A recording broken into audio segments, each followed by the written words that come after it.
Selama 34 tahun, apa yang terjadi? Yang terjadi adalah apa yang disebut under-invoicing. Under-invoicing adalah sebenarnya fraud atau penipuan. Yang mereka jual, yang dijual oleh pengusaha-pengusaha tidak dilaporkan yang sebenarnya. Banyak di antara mereka membuat perusahaan di luar negeri. Dia jual dari perusahaan dia di dalam negeri ke perusahaan dia di luar negeri yang harganya jauh di bawah harga yang sebenarnya. Ini yang terjadi. Sekali lagi, ini adalah data dari PBB. Karena begini, katakanlah kita bisa bohong di pelabuhan Indonesia, kita bisa bohong di negara kita kirim 10.000 ton batu bara, kita hanya laporkan 5.000 ton. Bisa di Indonesia, di sana tidak bisa, di sana dicatat. Itu terjadi pada kelapa sawit, itu terjadi hampir semua komoditas.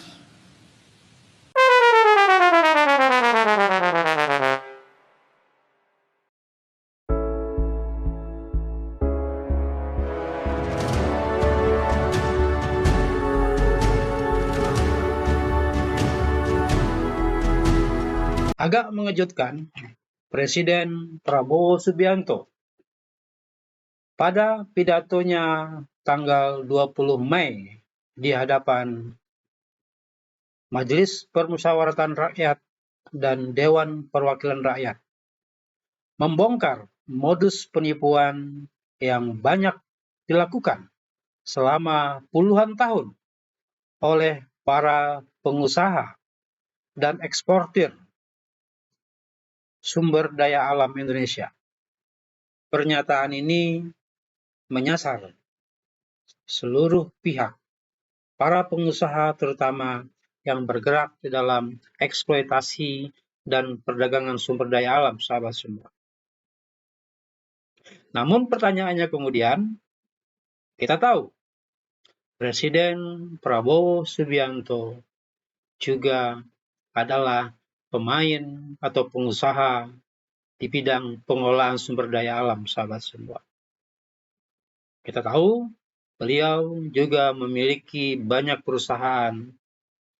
Tercatat dalam informasi yang beredar di media, setidaknya ada 20 perusahaan milik atau terafiliasi dengan Presiden Prabowo dulunya yang bergerak di dalam pengelolaan sumber daya alam atau yang bermain dalam produk-produk yang berkaitan dengan sumber daya alam, sahabat semua. Nah, dari informasi yang saya dapat dari 20 perusahaan yang ada dimiliki oleh keluarga Prabowo Subianto, sebagian besar perusahaan bergerak di bidang pertambangan, sahabat semua.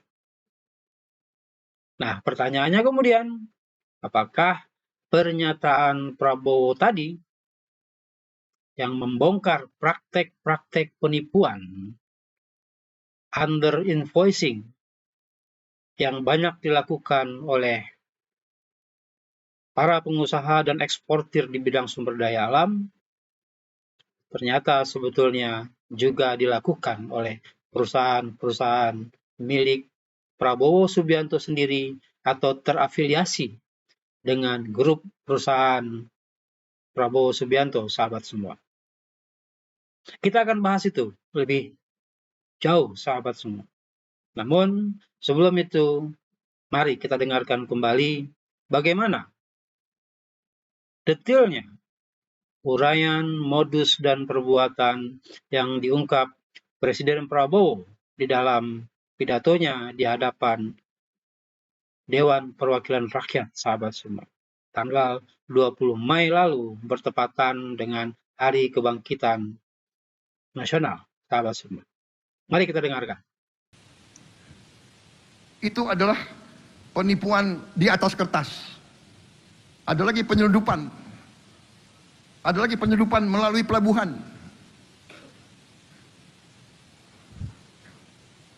Kita harus berani mengatakan yang merah-merah, yang putih-putih. Kita harus berani mengatakan apa adanya. Kita harus perbaiki lembaga-lembaga pemerintah kita.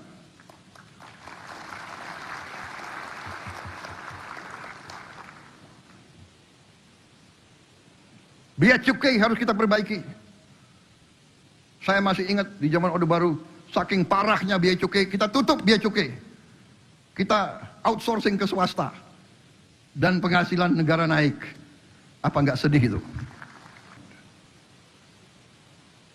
Ada under invoicing, ada under counting, ada transfer pricing, sudah.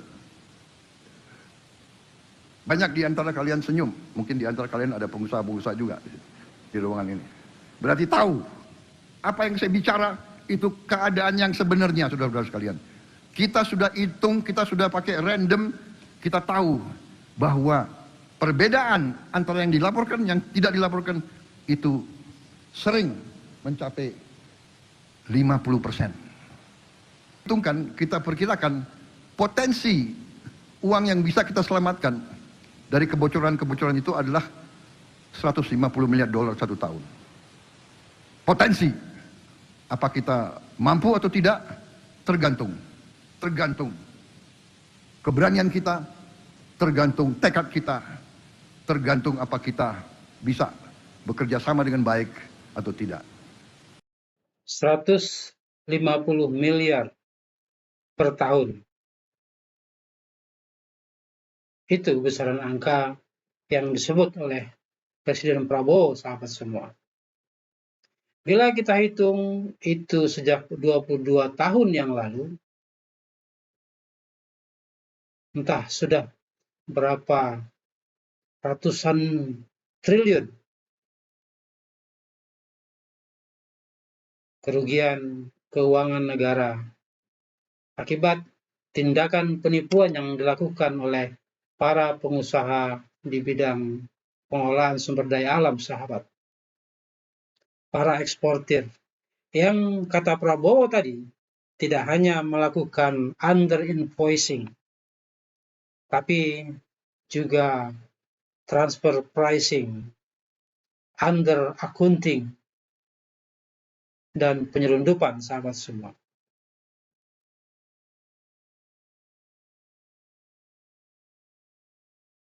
Nah, pertanyaannya kemudian, sebagaimana yang kita sampaikan tadi, jangan-jangan Prabowo justru menepuk air di dulang, sahabat semua. Karena ini berlangsung 22 tahun yang lalu. Kita tahu, sebelum menjabat sebagai Presiden Republik Indonesia yang baru memasuki tahun kedua ini, sahabat semua, Prabowo Subianto dan keluarganya adalah para pengusaha yang juga bergerak di bidang sumber daya alam, sahabat semua.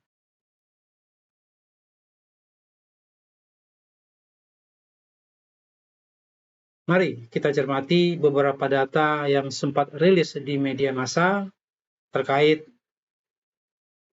angka-angka atau gambaran bagaimana aktivitas Prabowo dan keluarganya di dalam dunia usaha, sahabat semua. Sahabat, berdasarkan sebuah proyek yang disebut dengan Gekko Project, menyebutkan keterkaitan Prabowo dengan sebagian perusahaannya yang lain sulit dipastikan. Pasalnya, data yang terkait sudah lenyap dari daftar perusahaan yang disediakan pemerintah, sehingga agak sedikit mustahil untuk melacak para pemegang saham terbaru mereka. Nah, namun setidaknya ada 20 perusahaan yang disebut milik Prabowo. 9 diantaranya bergerak di sektor penambangan batu bara. 6 perusahaan lainnya memiliki konsesi dari hutan tanaman industri atau HTI. Ada pula perusahaan lain yang bergerak di sektor jasa keamanan, perikanan, dan pertambangan. Nah, sahabat, dari sekian banyak perusahaan tersebut, dari profil atau biodata yang pernah menyebar di media massa, Prabowo Subianto secara aktif juga pernah menjabat sebagai komisaris dan beberapa perusahaan langsung menjadi CEO perusahaan yang bersangkutan, sahabat. Antara lain, Prabowo pernah menjabat sebagai komisaris utama PT Tidar Kerinci Agung. Diketahui bahwa PT Tidar Kerinci Agung adalah salah satu perusahaan perkebunan sawit yang beroperasi di Sumatera Barat, sahabat semua. Dan informasinya, perusahaan ini sekarang sudah kabarnya dijual ke pengusaha Malaysia, sahabat semua. Namun Prabowo Subianto juga tercatat pernah menjadi presiden dan CEO PT Nusantara Energi. Kemudian presiden dan CEO PT Jaladri Nusantara, sahabat semua. Nah, selain itu,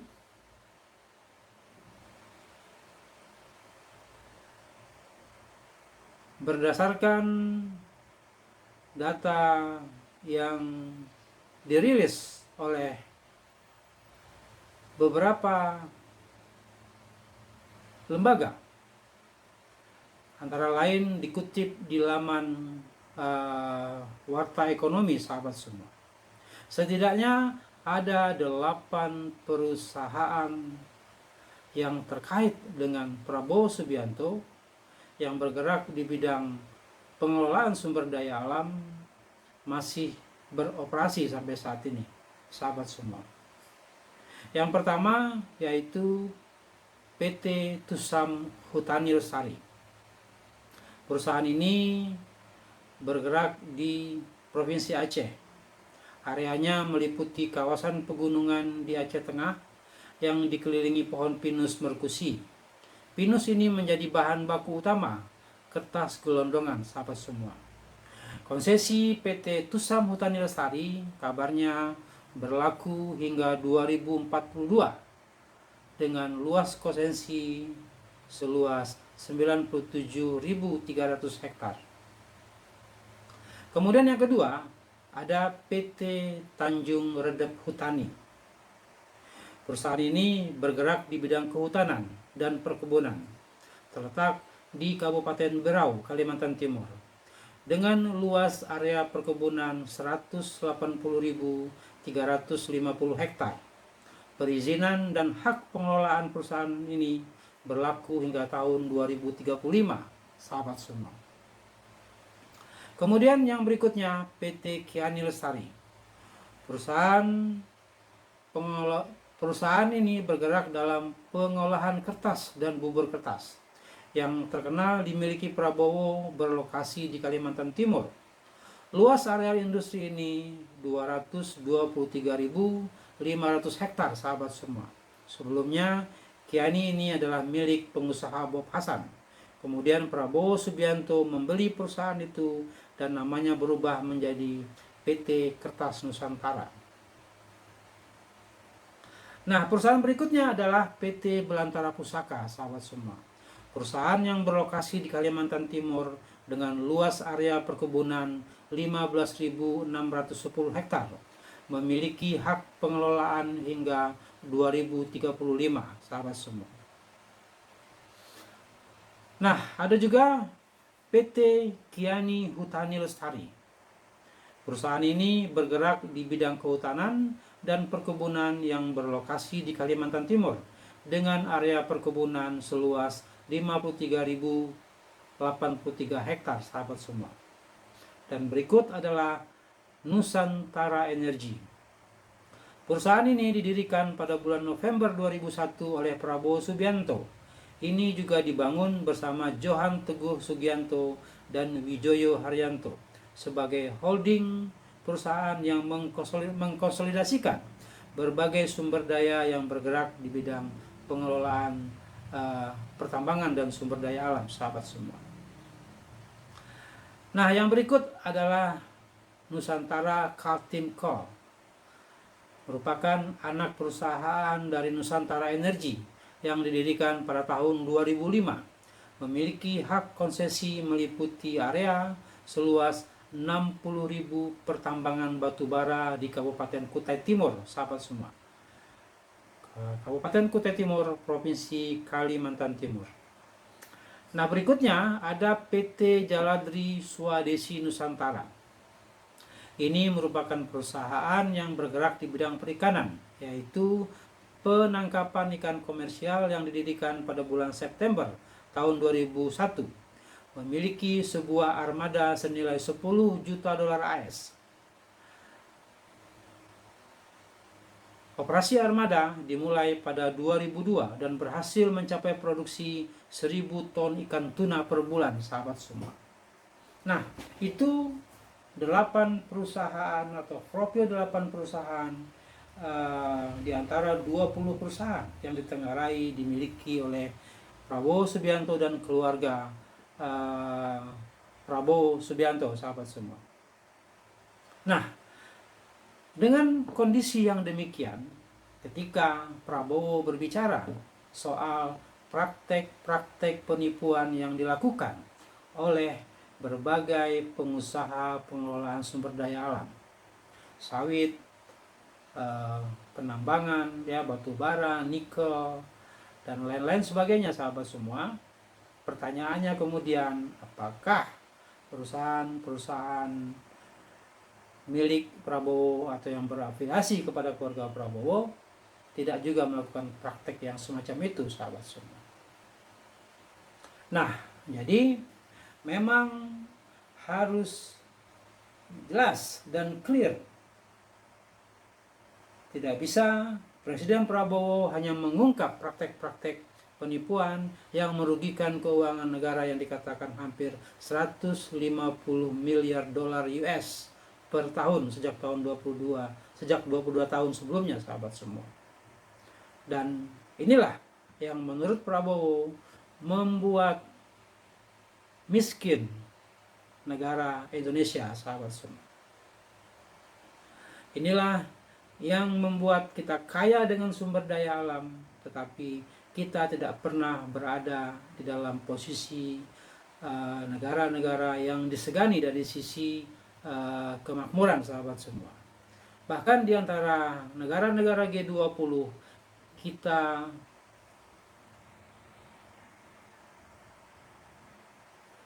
bahkan di bawah negara-negara di antara negara-negara G20, kita masih berada di bawah Kamboja, sahabat semua.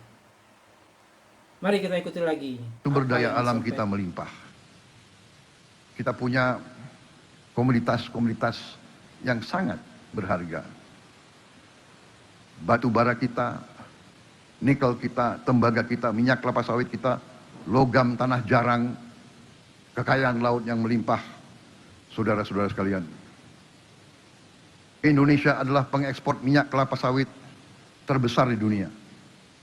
Devisa ekspor minyak kelapa sawit mencapai 23 miliar dolar, setara dengan 391 triliun rupiah pada tahun 2025. Indonesia juga adalah pengekspor batu bara terbesar di dunia. Devisa ekspor batu bara mencapai 30 miliar dolar Amerika, setara 510 triliun rupiah pada tahun 2025. Selain itu, kita juga sekarang sudah jadi pengekspor paduan besi atau ferro alloys terbesar di dunia. Devisa ekspor paduan besi kita mencapai 16 miliar dolar, setara dengan 272 triliun rupiah pada tahun 2025. 3 komoditas strategis ini menghasilkan devisa lebih dari 65 miliar dolar Amerika, setara dengan 1.100 triliun rupiah per tahun. Tapi marilah kita jujur kepada diri kita sendiri. Hari ini Indonesia sebagai negara anggota G20, tapi rasio belanja negara kita terhadap produk domestik bruto kita adalah yang paling rendah di antara negara-negara G20. Demikian juga rasio penerimaan negara kita terhadap PDB kita adalah yang paling rendah di antara negara-negara G20. Dari data terbaru IMF kita bisa melihat rasio pendapatan Meksiko 25% dari PDB, India 20% dari PDB, Filipina 21% dari PDB. Kamboja saja 15% dari PDB. Indonesia 11 sampai 12% dari PDB. Kita harus introspeksi dan sadar dan berani bertanya, kenapa kita tidak bisa kelola ekonomi kita sehingga pendapatan negara kita bisa setara dengan negara-negara seperti Filipina, Meksiko. Sekarang pun kita masih di bawah Malaysia. Apa yang sebabkan kita tidak mampu? Bedanya apa kita sama orang Malaysia, orang Kamboja? Bedanya apa kita sama orang Filipina? Saudara-saudara sekalian, pertumbuhan kita dalam 7 tahun terakhir memang baik. 5% tiap tahun. Selama 7 tahun, kali 5%, pertumbuhan kita 35%. Harusnya kita tambah kaya 35%. Tapi apa yang terjadi? Sekali lagi, saya mengajak kita jujur kepada diri kita sendiri dan kepada rakyat kita.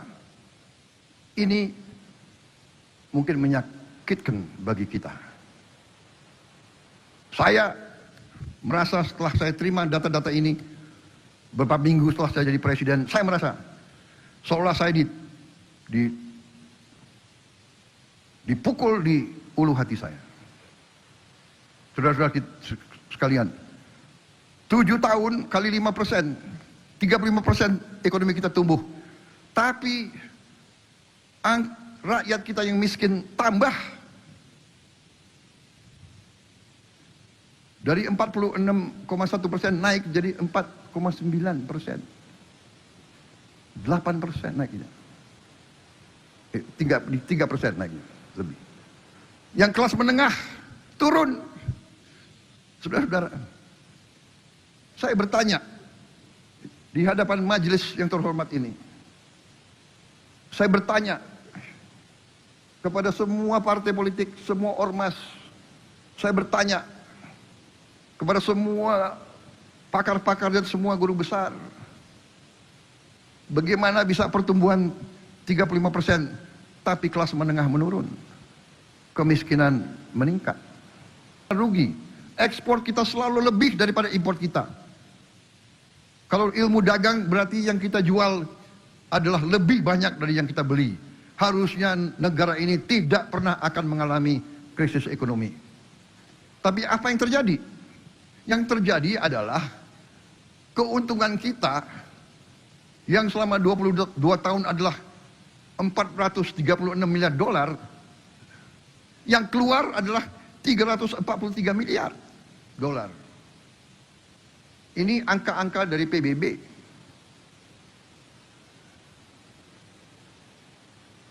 Berarti selama 22 tahun kekayaan kita yang tinggal di Indonesia adalah 436 miliar dikurangi 343 miliar.